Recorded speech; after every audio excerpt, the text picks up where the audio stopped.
आज की आज और इस खास बुलेटिन में दिन भर की बड़ी खबरों के साथ मैं हूं आपके साथ अंशिका पाठक। बुलेटिन में आज बात होगी केंद्रीय कर्मचारियों को मोदी सरकार की दिवाली गिफ्ट की। छत्तीसगढ़ में कांग्रेस की लिस्ट पर क्या है ताजा अपडेट? क्या आज खत्म होगा दूसरी लिस्ट का इंतजार? बुलेटिन में यह भी जानेंगे मध्य प्रदेश में लिस्ट को लेकर खत्म होने वाला है लंबा इंतजार। यहां भी कांग्रेस ने 30 नाम फाइनल कर लिए हैं। इस लिस्ट में क्या होगा खास, ये भी आपको बताएंगे। इसके साथ ही जानेंगे आखिर रीवा में क्यों छिड़ी है जंग। तो बने रहिए हमारे इस खास शो में। तो मोदी सरकार ने दिवाली से पहले केंद्र कर्मचारियों को बड़ा तोहफा दे दिया है। केंद्रीय मंत्रिमंडल ने उनके महंगाई भत्ते यानी कि डीए में 4% बढ़ोतरी को मंजूरी दे दी है। बढ़े हुए भत्ते के बाद कर्मचारियों का डीए 42 से बढ़कर 46% हो गया है। पीएम मोदी की अध्यक्षता में हुई केंद्रीय मंत्रिमंडल की बैठक में इससे जुड़े प्रस्ताव को मंजूरी दी गई। बढ़ा हुआ डीए 1 जुलाई से लागू होगा। इससे केंद्र सरकार के 1 करोड़ से ज्यादा कर्मचारियों और पेंशनर्स को फायदा होगा। केंद्र कर्मचारियों के डीए में यह बढ़ोतरी 7वें वेतन आयोग की सिफारिशों के अनुरूप की गई है। इससे केंद्र सरकार के 48.67 लाख कर्मचारियों और 67.95 लाख पेंशनर्स को फायदा होगा। डीए में बढ़ोतरी से सरकारी खजाने पर सालाना 12,857 करोड़ रुपए का बोझ पड़ेगा। केंद्र सरकार साल में 2 बार अपने कर्मचारियों के डीए में बदलाव करती है। इससे पहले जनवरी से डीए में 4% की बढ़ोतरी की गई थी। मोदी सरकार ने रेलवे के कर्मचारियों को 78 दिन का परफॉर्मेंस लिंक्ड बोनस देने का भी फैसला किया। इस पर 1,969 करोड़ रुपए खर्च होंगे। इससे रेलवे के 10 लाख से भी ज्यादा कर्मचारी को फायदा होगा। तो केंद्र कर्मचारियों का डीए 4% बढ़ा है। 46% हुआ केंद्र कर्मचारियों का डीए और इसे दिवाली गिफ्ट माना जा रहा है सरकार की तरफ से केंद्रीय कर्मचारियों के लिए।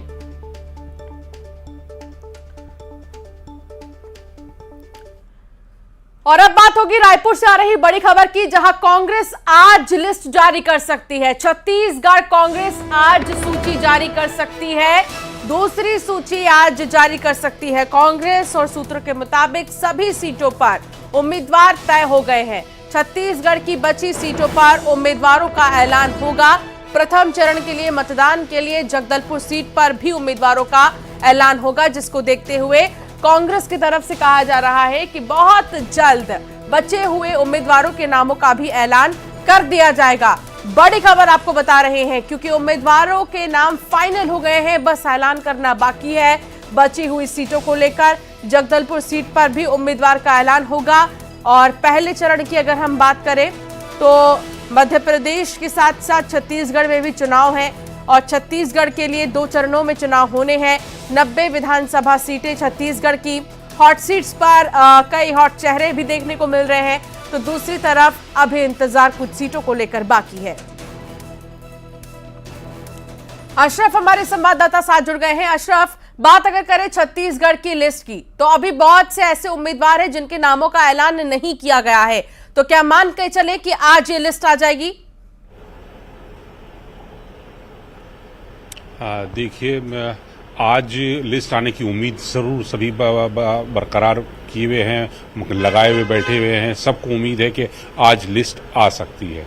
लेकिन जो हमारे सूत्र बता रहे हैं कि जो 60 सीटें बची हुई हैं जिसके लिए उम्मीदवारों का ऐलान करना है, उसमें से करीब 50 से 55 सीटों के आसपास पर आम सहमति बन चुकी है। सिर्फ 4 से 5 सीटें हैं जिस पर आम सहमति नहीं बनी है और उसके लिए अब अधिकृत कर दिया गया है कांग्रेस अध्यक्ष को, पार्टी हाईकमान को, कि वो तय करें कि किसको इन सीटों पर उम्मीदवार बनाना है। तो कांग्रेस के राज्य स्तर के नेताओं और सीईसी का जो काम है वो खत्म हो चुका है। कल यहाँ मुख्यमंत्री थे, उनकी वॉर रूम में मीटिंग हुई, फिर केसी वेणुगोपाल के साथ उनकी पूरी तमाम छत्तीसगढ़ के नेताओं के साथ मीटिंग हुई, तो उसमें ये तय कर दी गई। तो सिर्फ आज जो है उम्मीद की जा रही है कि अब कांग्रेस की तरफ से लिस्ट जारी कर दी जाए। लिस्ट जो जारी की जाएगी, क्योंकि उम्मीद यही है, क्योंकि समय कम है, सबसे पहले तो प्रथम चरण के लिए जगदलपुर के लिए जो सीट है उसके लिए नाम होगा, और फिर जो दूसरे चरण के मतदान होना है 17 तारीख को, उसके लिए तो कयास यही है कि जो अब सूची आएगी वो तकरीबन 60 सीटों पर ही आएगी। तो जो सस्पेंस है बस ये कब खत्म होगा, या ये कहा जाए कि बहुत कम समय रह गया है, ये सस्पेंस बहुत जल्दी खत्म हो जाएगा। लेकिन पहले चरण की अगर बात करें तो जगदलपुर से उम्मीदवार के नाम का ऐलान नहीं किया गया है, और पहले चरण को तो लेकर खास फोकस रहेगा इस बार लिस्ट में। बिल्कुल, सबसे ज्यादा उस फोकस की वजह यह है कि समय कम है, क्योंकि वहां आपको 20 तारीख तक ही नामांकन करना है। 20 तारीख अंतिम तिथि है, तो कांग्रेस के पास समय नहीं है, या तो कल या परसों तो बिल्कुल लास्ट डेट है, तो या तो परसों करेंगे, नहीं तो कल तो इन्हें 100% उम्मीदवार का ऐलान करना है छत्तीसगढ़ को। और जब जगदलपुर की करेंगे तो इसका मतलब बाकी जो सीटें हैं, जिस 60 सीटों पर अभी तक उम्मीदवार नहीं घोषित हुए, वो सभी सीटों के लिए एक साथ सूची जारी की जा सकती है। बहुत शुक्रिया अशरफ जानकारी साझा करने के लिए।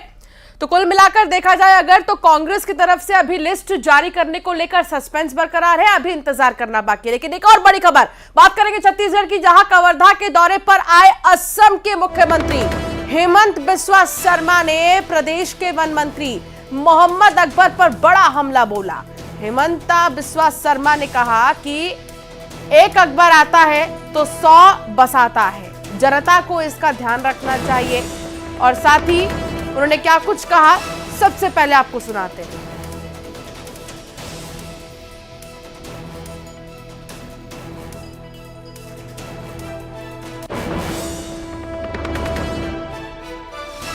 असम के सीएम ने निशाना साधा मोहम्मद अकबर पर और कहा एक अकबर आता है तो 100 को बसाता है। आगे उन्होंने क्या कहा आपको सुनाते हैं। तो हिंदू मुस्लिम, अगर मैं ये देश में आके हिंदू का बात नहीं बोलूंगा तो मैं क्या बोलना सही है? क्या लगता है कि सिर्फ हिंदू मुस्लिम बड़े सिर्फ नहीं, वो बड़ा मुद्दा है देश का, सिर्फ नहीं। आप लोग इस मुद्दा को छोटा मत कीजिए। हम 5000 साल से हिंदू है, और हिंदू का ऊपर कोई चैलेंज आता है उसको सिर्फ नहीं बोलता है। ये हमारा जीवन का प्रश्न है, ये सिर्फ नहीं होता है। आप असम में जाइए, हमारा प्रदेश ही एकदम ख़त्म कर दिया। ये सिर्फ नहीं है, ये बहुत बड़ा मुद्दा है देश में। हिंदू का अस्मिता, लाभ जेहाद, धर्मांतरकरण, ये बहुत बड़ा मुद्दा है देश का, सिर्फ नहीं है। दिल्ली से बड़ी खबर आ रही है, जहां कांग्रेस की बैठक में 30 सीटों पर मुहर लगी है। एमपी की 30 सीटों पर मुहर लग चुकी है, बाकी बची सीटों पर शाम को मंथन होगा। और इसके साथ ही पहले ही नामों का ऐलान कर चुकी है। 144 सीटों पर कांग्रेस, मध्य प्रदेश में कांग्रेस की बैठक में 30 सीटों पर मुहर लग गई है। बहुत जल्द मध्य प्रदेश में भी बची कुछ सीटों को लेकर कांग्रेस उम्मीदवारों के नामों का ऐलान कर सकती है। बड़ी खबर आपको बता रहे हैं, बहुत जल्द कांग्रेस उम्मीदवारों के नामों का ऐलान कर सकती है, चाहे वो मध्य प्रदेश हो या छत्तीसगढ़। लेकिन कुछ नाम ऐसे हैं जिनको लेकर बात बन गई है, और कहा जा रहा है कि बहुत जल्द इंतजार खत्म हो जाएगा। बाकी बची सीटों पर भी शाम को मंथन एक बार हो जाएगा और फिर ऐलान किया जाएगा।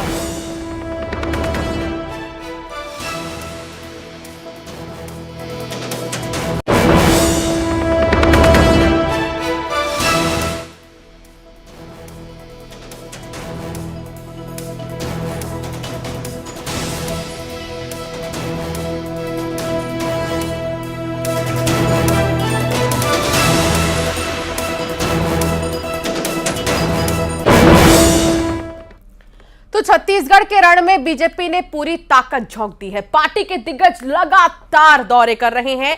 राजनांदगांव में हुंकार भरने के बाद गृह मंत्री अमित शाह कल फिर छत्तीसगढ़ के दौरे पर आने वाले हैं। अमित शाह जगदलपुर में परिवर्तन संकल्प महासभा में शामिल होंगे। कोंडागांव में भी अमित शाह की जनसभा होगी और इसके लिए तैयारियां जोरों पर है। तस्वीर आपको दिखा रहे हैं, आप देखिए किस तरीके से तैयारियां हो रही हैं। अमित शाह के दौरे को लेकर एक विशाल जनसभा को संबोधित करेंगे अमित शाह। जगदलपुर और कोंडागांव में जनसभा करेंगे अमित शाह। बस्तर में पहले चरण के मतदान के लेकर जहां जिला प्रशासन पूरी तरह से तैयार है, तो वहीं नामांकन की प्रक्रिया भी अब धीरे धीरे शुरू होगी। 20 नवंबर को नामांकन की प्रक्रिया का आखिरी दिन है और इसके लिए कल केंद्रीय गृह मंत्री अमित शाह बस्तर पहुंचेंगे। चित्रकूट, जगदलपुर और बस्तर विधानसभा के जो भाजपा प्रत्याशी है उनके नामांकन दाखिले में शामिल होंगे।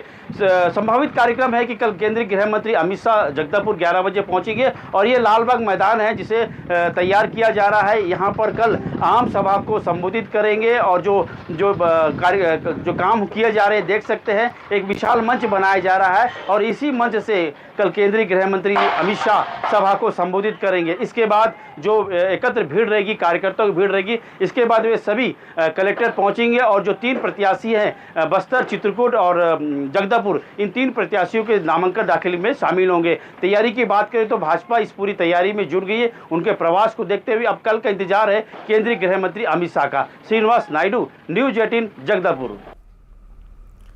और बीजेपी ने छत्तीसगढ़ में एक और लिस्ट जारी कर दी है। इस लिस्ट में सिर्फ एक प्रत्याशी का नाम है। भावना बोरा को पंडरिया से टिकट दिया गया है और टिकट मिलने पर भावना बोरा ने क्या कहा वो भी आपको सुनाते हैं।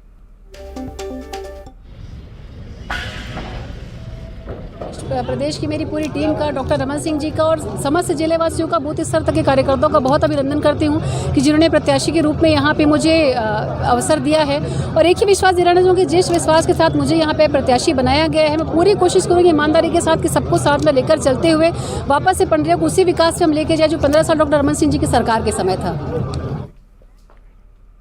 तो मुख्यमंत्री भूपेश बघेल ने पंडरिया से बीजेपी प्रत्याशी भावना पर बयान दिया। उन्होंने कहा कि डॉक्टर रमन सिंह की ही चल रही है, अपने ही लोगों को टिकट दे रहे हैं, खुद भी डूबेंगे पूरे कुनबे के साथ। बीजेपी मामा भांजी की पार्टी है।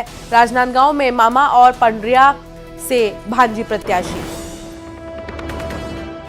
मामा भांजा और भांजी, मैं पहले ही कह रहा हूं कि यहाँ भारतीय जनता पार्टी नहीं लड़ रही है, यहाँ तो रमन सिंह लड़ रहे हैं और रमन सिंह की चली है। और रमन सिंह चलने मतलब पीछे में अमन सिंह है और अमन सिंह किसके साथ है? मोदी के साथ है, पूरी कुनबे के साथ। मामा भांजा और भांजी, मैं पहले ही कह रहा हूं कि यहाँ भारतीय जनता पार्टी नहीं लड़ रही है, यहाँ तो रमन सिंह लड़ रहे हैं और रमन सिंह की चली है। और रमन सिंह चलने मतलब पीछे में अमन सिंह है और अमन सिंह किसके साथ है? मोदी के साथ है, पूरी कुनबे के साथ डूबना है। और अब बात करेंगे कांग्रेस को लगे बड़े सियासी झटके की। विंध्य की राजनीति के एक मुख्य चेहरे सिद्धार्थ तिवारी ने आज कांग्रेस को बाय बाय कर भाजपा का दामन थाम लिया। तो वहीं गुन्नौर विधानसभा सीट से आने वाले कांग्रेस के पूर्व विधायक फुंदरलाल चौधरी ने भी बीजेपी ज्वाइन की है। चौधरी ने टिकट को लेकर कांग्रेस पर बड़ा आरोप लगाया। वहीं तिवारी ने मोदी की योजनाओं को बीजेपी में आने की मुख्य वजह बताई। विंध्य और बुंदेलखंड आज दोनों का एक संयोग यहां पर बना है, तो फुंदर चौधरी जी को भी मैं भारतीय जनता पार्टी के परिवार में बहुत स्वागत करता हूं, बहुत बहुत अभिनंदन करता हूं। फुंदर जी, हम सब मिलकर के, आदरणीय सिद्धार्थ तिवारी जी, फुंदर जी, सब मिलकर के भारतीय जनता पार्टी के काम को आगे बढ़ाने में और हम सब मिलकर के प्रधानमंत्री मोदी जी के नेतृत्व में, हमारे मुख्यमंत्री शिवराज सिंह चौहान के नेतृत्व में भारतीय जनता पार्टी को आगामी आने वाले चुनाव में ऐतिहासिक और प्रचंड बहुमत से विजयश्री हासिल करने में हमारी सबकी भूमिका बनेगी। और खबर रीवा की, जहां मजदूरों पर पुलिस ने लाठी चार्ज किया है। मजदूरों ने भी पुलिस पर पथराव किया। आगजनी और पत्थरबाजी में 3 थाना प्रभारी जख्मी हुए हैं। श्रमिक पर हुए हमले के बाद ये हिंसा भड़की और भीड़ भड़क उठी। भीड़ को काबू में करने के लिए पुलिस ने लाठीचार्ज किया। लाठीचार्ज के बाद भड़के मजदूरों ने आगजनी कर दी। हालात को संभालने मौके पर पहुंचे आईजी, डीआईजी। लेकिन तस्वीर आपको दिखाते हैं कि किस तरीके से यहां पर पुलिस और मजदूरों के बीच झड़प देखने को मिली है। बहुत ज्यादा कोशिश की गई स्थिति को काबू में करने के बावजूद इसके मारपीट का सिलसिला चलता रहा। लाठीचार्ज पुलिस को करना पड़ा इन मजदूरों पर। 2 तस्वीर आपको टेलीविजन स्क्रीन पर। पहली तस्वीर में आप देखिए किस तरीके से जो भीड़ का आक्रोश है वो देखने को मिला और गाड़ियों को आग के हवाले कर दिया गया। दूसरी तस्वीर जहां पुलिस कोशिश कर रही थी माहौल को शांत किया जाए, लोगों को वहां से हटाया जा रहा था, नहीं मानने पर पुलिस को लाठीचार्ज करना पड़ा। इस झड़प में 3 थाना प्रभारी भी घायल हुए हैं जिन्हें अस्पताल में भर्ती किया गया है। मौके पर आईजी और डीआईजी भी मौजूद हैं। ये ढेकहा तिराहा के पास जो है कुछ लोगों ने अनावश्यक जो है जाम वाम लगाया था, मजदूर वहाँ पे थे और भीड़ भाड़ लगा था, तो उन लोगों को समझाया बुझाया जा रहा, लेकिन उसी बीच जो है कुछ लोगों ने पत्थर अत्थर चलाना शुरू कर दिया। क्या मार दिए थे, क्या लग गया? मैं देख नहीं पाया, राड वगैरह भी रखे थे कई लोग, क्या लगा मैं नहीं देख पाया भीड़ में। टांके लगे? बल तत्काल भेजा गया, समझाने के प्रयास किया गया, लेकिन उन्होंने पुलिस के साथ भी झूमा झटकी की है और हमारे कुछ पुलिसकर्मियों को, थाना प्रभारी को भी चोटें आई हैं। और उसके बाद फिर एक्स्ट्रा बल और यहाँ पे व्यवस्थित करा के और यहाँ पे पूरा स्थिति को कंट्रोल किया गया है। कुछ संदिग्धों को हिरासत मिली हैं और जो जिसको चोट लगी थी उसको हमने इलाज के लिए भेजा है। और बाकी यहाँ पे जो भी CCTV फुटेज या जो भी रिकॉर्डिंग है उसके आधार पर जो लोग भी आएंगे उनको खिलाफ इसमें कड़ी कार्रवाई की जाएगी। शिवेंद्र बघेल हमारे संवाददाता साथ जुड़ गए हैं। शिवेंद्र, बात अगर करें रीवा की, तो यहाँ पर जिस तरीके से पुलिस और मजदूरों के बीच झड़प देखने को मिली, क्या अब मामला पूरी तरीके से शांत हो गया है? जी, मैं आपको बता दूं कि जो मामला है पूरी तरह से शांत हो गया है। पुलिस ने पूरे सिचुएशन को अपने कब्जे में ले लिया है और इस हमले में 10 पुलिस कर्मी घायल हुए हैं, जिनका उपचार संजय गांधी अस्पताल रीवा में चल रहा है, जिसमें से 3 थाना प्रभारी हैं। पुलिस ने अब एक्शन मोड पर है, उन मजदूरों को चिन्हित कर रही है जिन्होंने पुलिस पर हमला किया था, पथराव किया था, आगजनी की थी। ऐसे में 18 लोग मजदूरों को अभी तक पुलिस ने गिरफ्तार कर लिया है और अब पुलिस जो CCTV फुटेज और चैनलों में चल रहे वीडियो के आधार पर उन मजदूरों की निशानदेही कर रही है जो इस हमले में शामिल थे। और मैं आपको बता दूं कि जो घायल जिसकी वजह से विवाद हुआ था, पुलिस ने उसको भी गिरफ्तार कर लिया है और जो राजकुमार साकेत है, जिसको सुरक्षाकर्मी ने मारा था, उसको अभी उपचार संजय गांधी अस्पताल में किया जा रहा है। जी ठीक है, लेकिन 3 थाना प्रभारी इसमें घायल हुए जिन्हें अस्पताल में भर्ती भी किया गया है। मजदूर वहां पर कैसे पहुंचे और मजदूरों की क्या मांग है? किस मांग को लेकर मजदूर पहुंचे वहां पर? देखिए, ये जहाँ पे ढेकहा मोहल्ला है वहाँ पे एक चौराहा है जहाँ बरसों से मजदूर मंडी लगती है। मजदूर मंडी का मतलब ये है कि गांव-गांव से मजदूर जो आते हैं, शहर आते हैं मजदूरी करने, वो एक ही जगह पे एकत्रित होते हैं, उसे मजदूर मंडी कहा जाता है। और उसी मजदूर मंडी के सामने एक निजी चिकित्सालय चलता है, जिसके सुरक्षा गार्ड को आपत्ति थी कि यहाँ पे भीड़ ज़्यादा रहती है, आने जाने में परेशानी होती है। इसी बात को लेकर विवाद हुआ था। चूँकि मजदूरों की संख्या उस समय सुबह की घटना थी, लगभग 300 से ऊपर थी, तो एक मजदूर पर हमला करने के बाद आक्रोशित मजदूर सड़क को जाम कर दिया था, जिस सड़क को खुलवाने पुलिस बल पहुंचा था, बगैर तैयारी के पहुंचा था और इसी बात में नोकझोंक हुई, हाथापाई हुई और इसके बाद पथराव और लाठीचार्ज की नौबत आ गई। ठीक है, बहुत शुक्रिया जानकारी साझा करने के लिए शिवेंद्र। लेकिन तस्वीरें काफी कुछ बयां कर रही हैं। एक तरफ जहां लोगों का गुस्सा, देखिए किस तरीके से पब्लिक प्रॉपर्टी को डैमेज किया गया है और इस कार को आग के हवाले कर दिया गया। ऐसे ना जाने कितनी ही गाड़ियां वहां पर खड़ी थी और कितना ही नुकसान वहां पर देखने को मिला, क्योंकि पत्थरबाजी भी की गई। और दूसरी तरफ आप देखिए आम लोग कैसे वर्दीधारियों पर ही पत्थरबाजी करते नजर आ रहे हैं। पुलिस की कोशिश बार बार यही थी कि माहौल को शांत किया जाए, लेकिन पूरे तरीके से माहौल को शांत नहीं किया जा सका। इनकी अपनी मांगे थी और उन मांगों को लेकर इस तरीके से गुस्सा और आक्रोश सड़कों पर देखने को मिला।